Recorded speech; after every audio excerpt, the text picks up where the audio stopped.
There's a long way from Bakken Field in North Dakota to Illinois, where there's an existing crude oil market near Patoka. So the feasible way to transport oil in approximately 1,172 miles is through a pipeline that can connect the Bakken and the Three Forks oil production areas. But there is one problem. The pipeline has to pass within a half a mile of the existing Standing Rock Sioux Reservation limits and go beneath the Missouri and Mississippi rivers as well as Lake Oahe. Now, imagine a pipeline carrying almost 19 million gallons of toxic fracked oil per day from North Dakota to Illinois, tearing through the delicate animal habitats, sacred sites, and traditional indigenous lands, including the Missouri River. It's a recipe for disaster, and that's why in North Dakota, the Standing Rock Sioux tribe has been leading a historic fight to protect it from the Dakota Access pipeline. As no matter how safe the pipeline should be, spills are inevitable, and the environmental impact of the pipeline is an unacceptable risk for the tribe. So what might be the fate of these pipeline projects, you wonder? Well, that's what we're going to be discussing in today's video. We will also discuss everything related to it, from planning to technical descriptions, financing, and environmental impacts. During the North Dakota oil boom before the Dakota Access pipeline, light sweet crude oil was mostly delivered by train. It's true. Due to insufficient pipeline capacity, the region saw a tremendous increase in extraction from 309,000 barrels per day in 2010 to over 1 million in 2014. In response to this demand, Energy Transfer Partners revealed their intention to build a pipeline in 2014. They commissioned a study by the Strategic Economics Group of West Des Moines, Iowa, to assess the feasibility and impact of the project. Interestingly, the construction of the Dakota Access pipeline was predicted to create 42,000 jobs, paying a combined $2 billion. It's amazing how much impact a project like this can have on the economy. The Dakota Access pipeline begins in northwest North Dakota, specifically from the Bakken and Three Forks location, and heads south towards Illinois. It spans 50 counties in 4 different states, and interestingly enough is entirely on privately owned property, but partially constructed on federally controlled flood zones.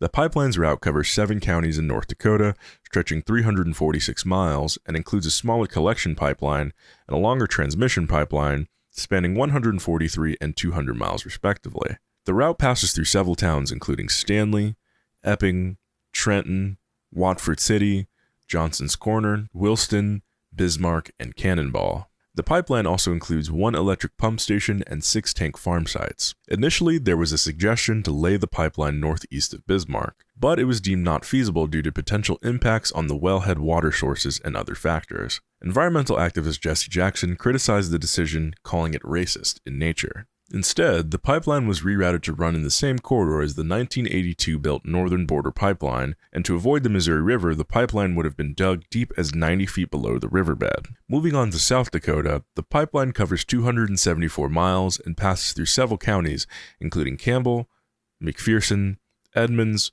Falk, and Spink, and there's also 1 electric pump station that's a part of the system.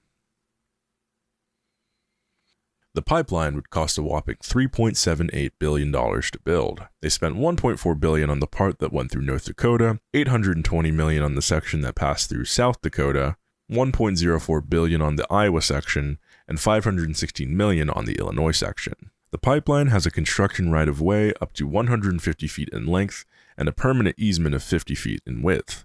It has a diameter of 30 inches and is buried 48 inches from the top of the pipeline, or 2 feet below any drain tiles. The total volume of the pipeline is 30,214,400 cubic feet, which is based on its 1,172 miles length and 30-inch diameter. It's pretty interesting that with a daily transfer volume of 2,600,000 cubic feet, it's predicted that it would take 11.4 days to empty the entire pipeline and its contents. Also, Energy Transfer Partners did a capacity upgrade in 2021, increasing the line's capacity from 570,000 barrels per day to its current nameplate capacity at 750,000 barrels per day.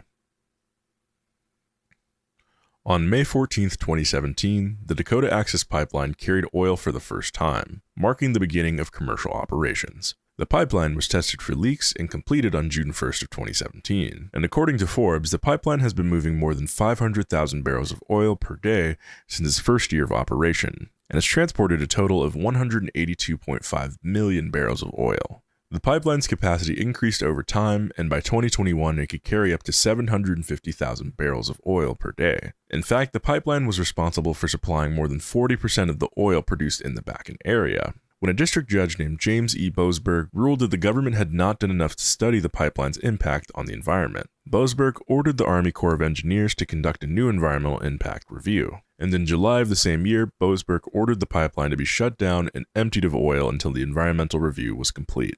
On the other hand, in August of 2020, a court of appeals overturned the decision to shut down the pipeline, although the environmental investigation was still expected to continue.